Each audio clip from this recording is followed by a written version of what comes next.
Hey, what's going on, fam? It is the Relationship GPT. Also, Damon Rich Speaks. You know me. Listen, today is the first episode of my new podcast, The Prompt. And it's very unique. It's very unique. It fits into so many lanes that give you a little bit of insight into me and who I am. I'm going to be being interviewed by Zoe, and we'll talk a little bit about who Zoe is in the end of this. But this is going to be a very insightful, profound episode, and I just hope that you enjoy it. Let's get into it.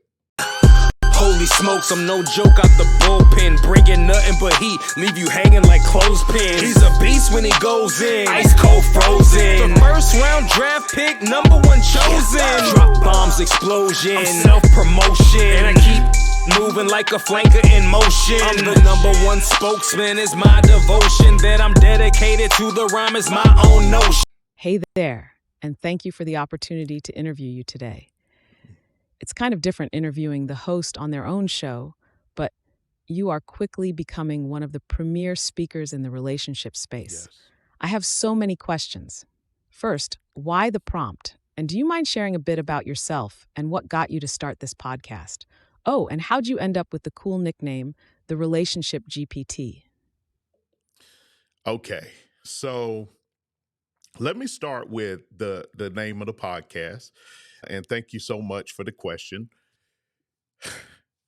If you don't know Shannon and Shirley or Marriage Inc., I ask you to go on YouTube, My Marriage is Dope podcast, subscribe to them. But the name, the prompt for the podcast, and I don't know if Mr. Shannon even knows this, it comes from him. So we were at an event and I was talking to Mr. Shannon, and someone else came up and he was reading my shirt that says Relationship GPT. And he's like, "Oh, you got the answer." It's like, "Yes, sir, I got the answer." Somebody else chimed in. He's like, "It depends on if they got the right prompt." And so when he said that, that stuck with me. And so I was like, when I get ready to do my podcast, it's going to be called The Prompt, because it is about the questions that you ask. It's going to get the answer out. I think about the movie I, Robot, where Will Smith's character is interacting with this holograph, and it had a limited capacity. And he was like, "You're not asking the right question," because he had a finite thing as a pre-recorded hologram. But every time he would ask the right question, he says, "Now that is the right question." And so it all depends on the prompt. I'm here to answer your questions about relationships. I'm here to have conversation and dialogue with people about relationships. So that's where the prompt comes from. Now, the relationship GPT is, over time, I've been trying to find myself and my niche and where I'm at as it relates to who I'm going to be, who I'm going to show up in this journey as a professional speaker. And I realized, man, I've been like coaching relationships since I was 13 years old, literally. I just recognized it, even some adult relationships all the way back then. And so the relationship GPT over time is, I have the answers. But I don't say that from an arrogant perspective. I want you to hear my heart on this. I don't say I have the answers from an arrogant perspective, because I don't bring answers from an academic perspective. I don't bring answers from an arrogant or know-it-all perspective.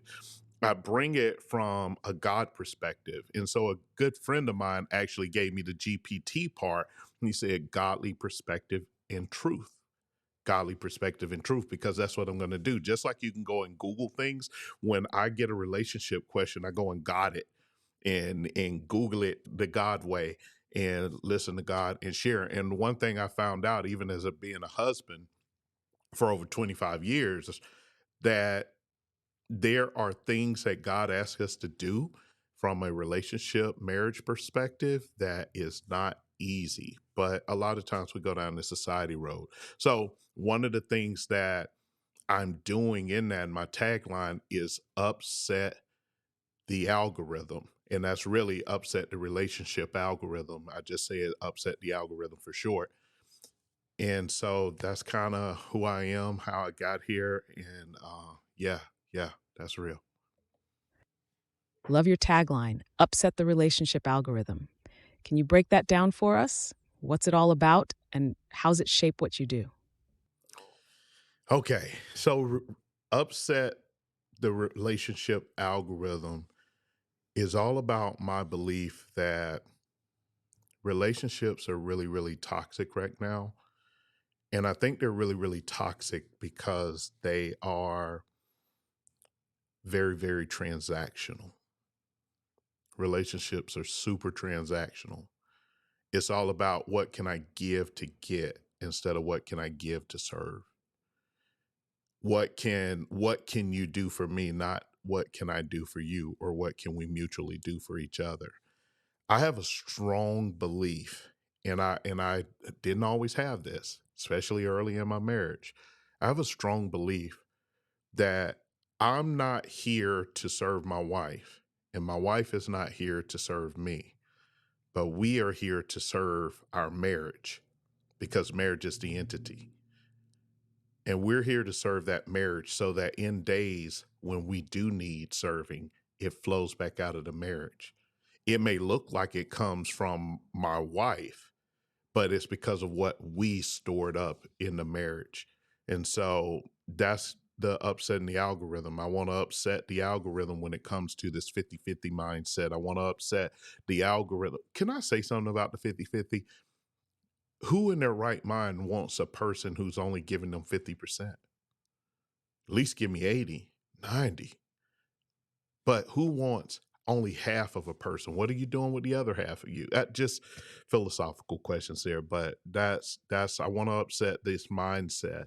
I want to make the word submission not a dirty word anymore. I want to make the word roles not a dirty word anymore.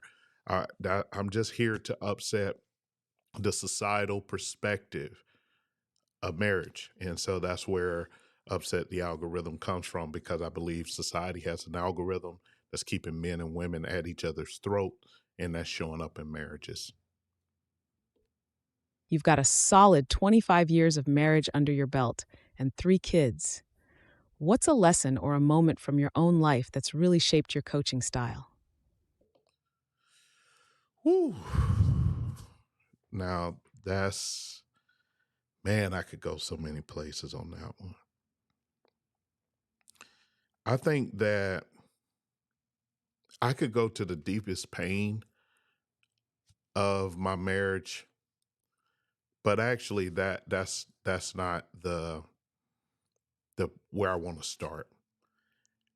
I think I want to go to the toughest season of my life, which included the deepest pain in my marriage, but it also included a season of great loss for me between losing parents and a sibling and having to make decisions on who I want to be and how I want to show up in the world, and will I walk in my purpose.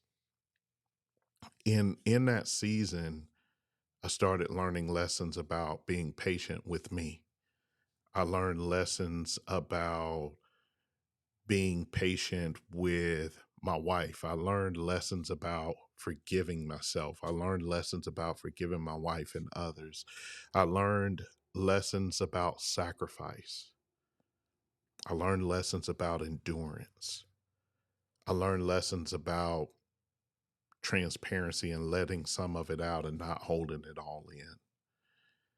And in those 25 years, these 25 years of marriage, they haven't been easy. They haven't been like, we've lost a home, we've lost a vehicle, we've had to file bankruptcy. We've gone through a lot of stuff in 25 years as a couple and individually.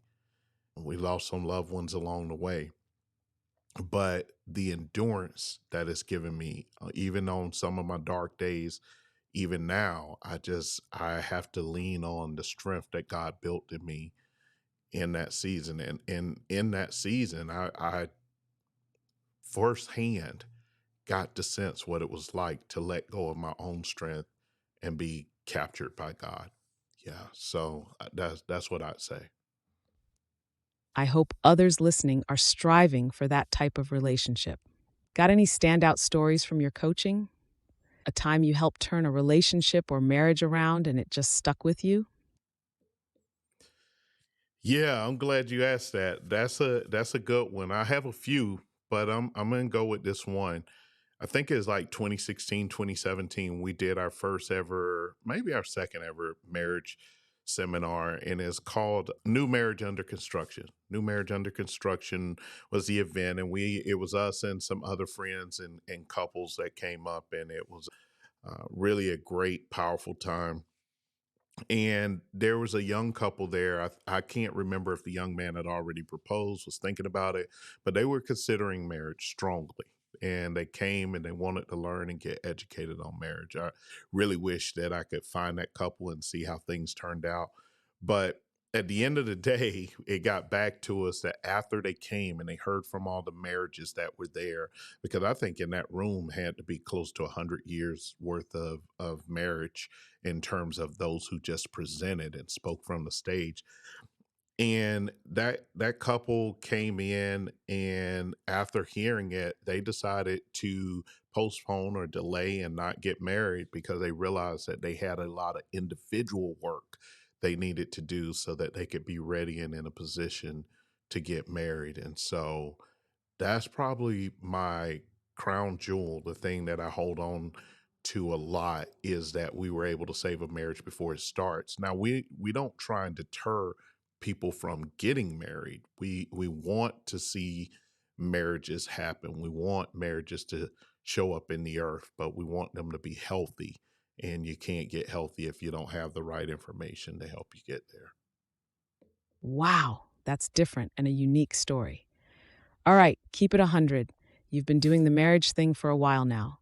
What's your top tip for keeping the love alive over the years? Woo. For me, it's shared purpose. I wish I'd have known that so much sooner in marriage. Is discovering shared purpose is so important. So important. And here's where we discovered it. So we always ask marriages and couples that we coach and couples that are interested in marriage, we ask them to answer 3 questions. And the first question is, why marriage? Why do you want to do this insanely challenging and sacrificial relationship? Why do you want to get into it? And I want to give as a side note, I am not of the camp, I used to be, I am not of the camp that believes that marriage is hard work, because marriage is not hard work. What's hard work is not being selfish in marriage, but marriage itself is not hard work. But we ask, why do you want to get into this? Because we're looking for, what's your motivation? Is it because society or your religion, your belief? And we're Christians and we believe that it's not good that man should be alone and man and woman to come. We believe all of that. But why are you doing this? And even if you're doing it because you believe it's what God wants, do you understand what God wants? So that's number one. Number two is, why this person? Out of all of the men and women on the face of the earth that you could go and interview and potentially end up marrying, why this person? Why are you doing it with this person? And the final question, which is the one that really is the tip, is where the glue, where I get that shared purpose from, is, what is God's return on investment for bringing the two of you together? What is his return on investment? Why? What does he get out of bringing the two of you together? What's his return on investment? Because at the end of the day, when you go to the story in Genesis, you find out that God made a bunch of stuff. And then he said, I'm going to give not man, not woman, but them. So marriage, dominion over all these things that I've created, that they would subdue it and bring it into order. I'm going to give them dominion. And when it says that God was going to give them dominion, that means that God gave marriage a job. He gave it a reason for existing, and that reason for existing was outside of woman and man. Before God ever said, husbands, love your wives, and wives, respect your husbands, he said, be fruitful and multiply, reproduce my image, my vision, my plan in the earth. your marriage needs to do that. And it's hard to do that when you mistake purpose for goals. You got cars, that was a goal. You got houses, that was a goal. You had financial stability, that's a goal. But you're still not feeling fulfilled. That's because your marriage hasn't walked into its purpose. And I think that purpose, because we're imperfect humans, so we don't love perfectly. I think that from a perspective of listening to what God has for us to do when we tap into purpose, usually people are mission oriented. When they tap into purpose, the days I don't feel like loving my wife, the days I'm having my most human days, are the days that I'm reminded of the purpose that we have, our shared purpose. And here's the most powerful thing, then I'll hush and let you ask the next question. With purpose, the biggest mistake couples make is this person found their purpose over here, then this person found their purpose over here, and we got married. Oh, one of us has got to abandon our purpose. No, you got to Voltron this thing. You got to Gobot this thing. I'm aging myself, right? You got to Power Ranger this thing. We got to take our purpose, and God brought us together so that those two purposes can actually make a stronger purpose, right? See, my hand by itself, if I take my hand by itself, I can lift certain things. I take this hand by itself, I can lift certain things. But when I integrate those, neither one of these hands lost their purpose. They just got stronger, and now they can tote or carry or lift something different, something bigger than themselves. And so that's what I look at as it relates to marriage for sure. I love that perspective. How you kind of break down the Bible components is insightful. Now, let me ask you something serious. Forgiveness is huge in healing. How do you walk people through letting go and moving past the hurt?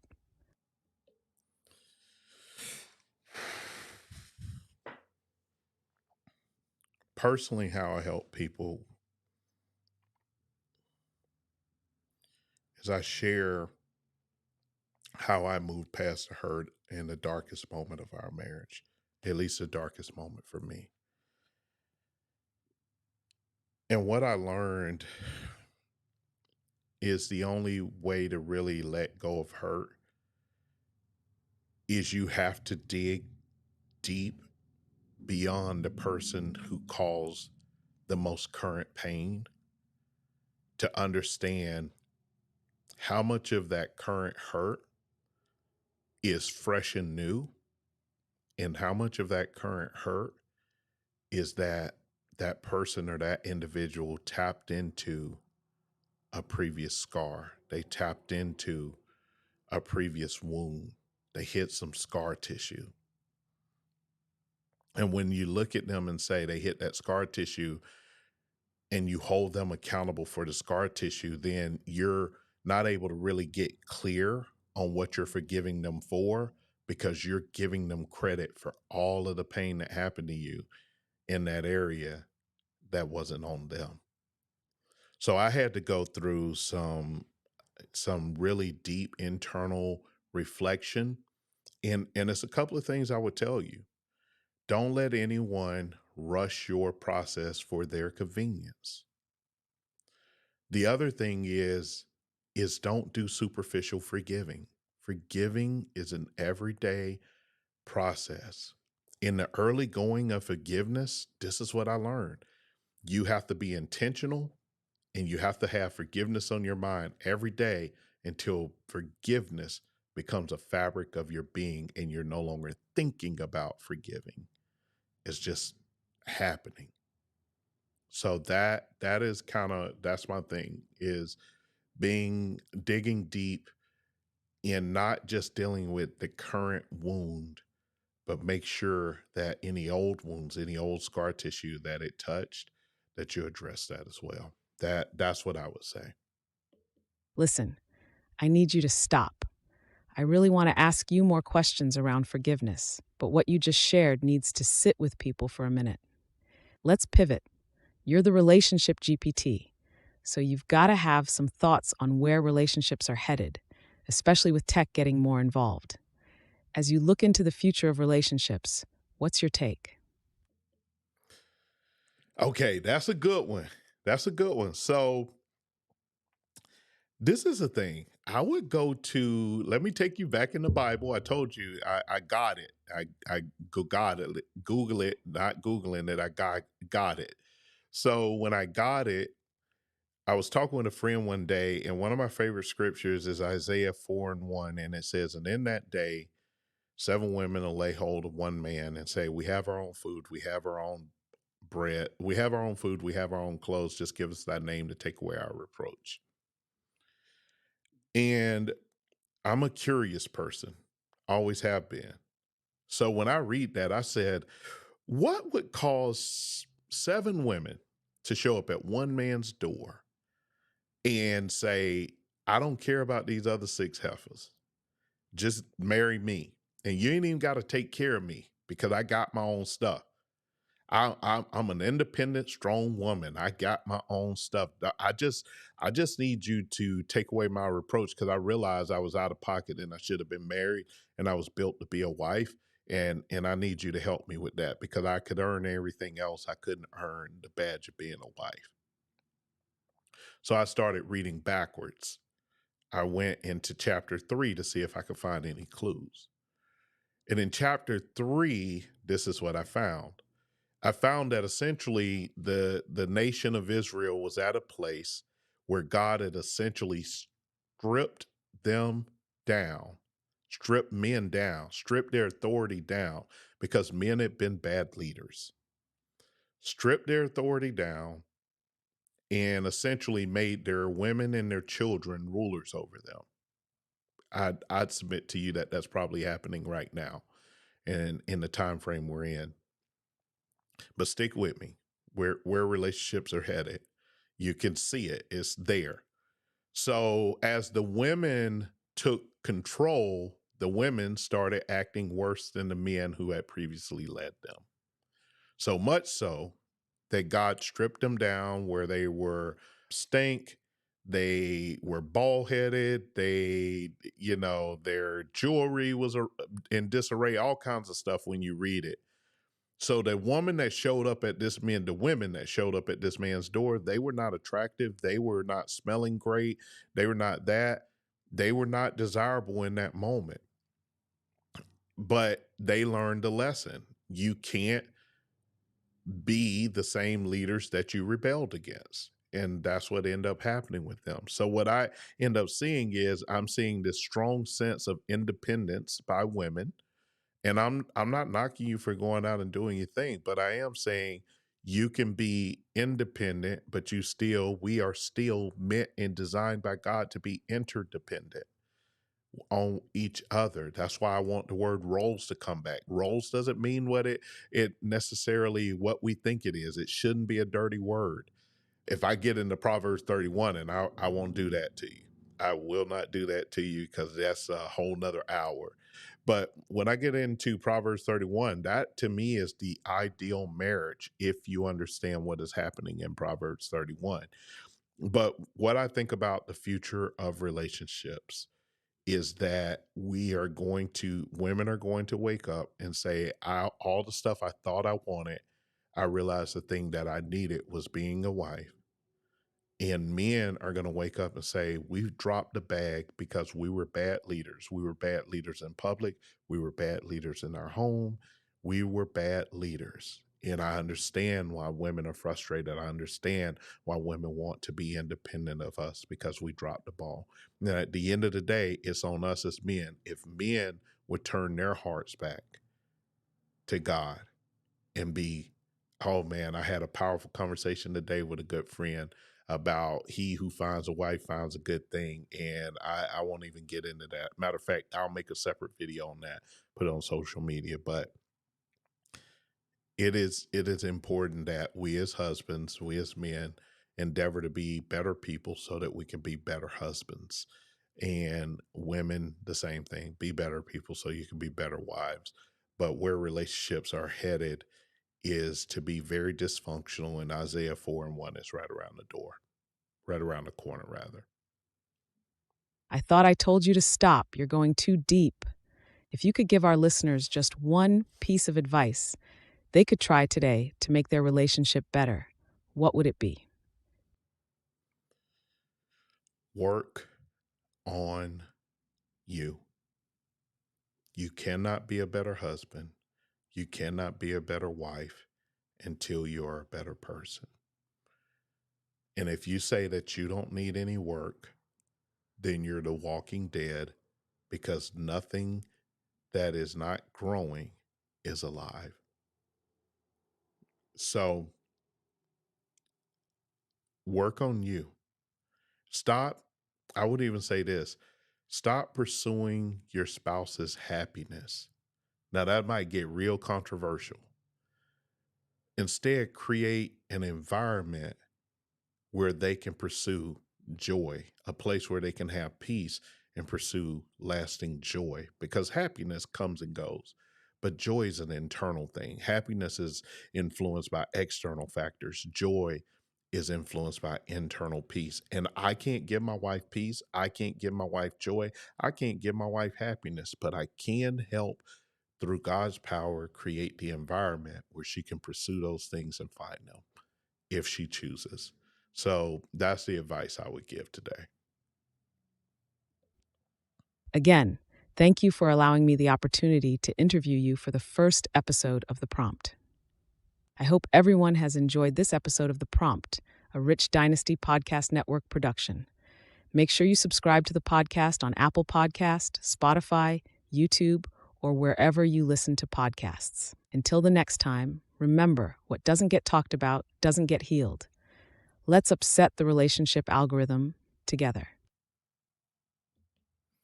Thank you so much, Zoe. Thank you for the interview. Guys, I want to know what you think in the comments. Leave a review. This is episode 1 of The Prompt. It will come out every Thursday. Sorry, this one came out a little bit late, but I appreciate you for tuning in and rocking with me. We're going to have some dynamic guests going on. I just want to do something a little bit different because that's who I am.